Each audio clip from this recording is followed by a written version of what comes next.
Okay, here we have our Ninja air fryer. So this is a duo container air fryer. As you can see, we have some fried chicken in here. I'm setting it to a specific temperature, and it's going to do a specific thing on that one side. I just press start, and then I can have something completely in the other side. It also comes with this awesome recipe book with all kinds of great recipes. Helps you how to make anything you want basically in the air fryer. And here are our roasted or air fried potato wedges.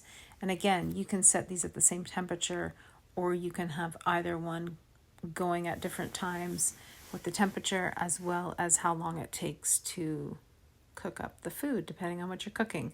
In here, we put both potato wedges because we are feeding a large group of people. Also, these are individual grills, and so they come out, slide in very easily, and just slide into the machine.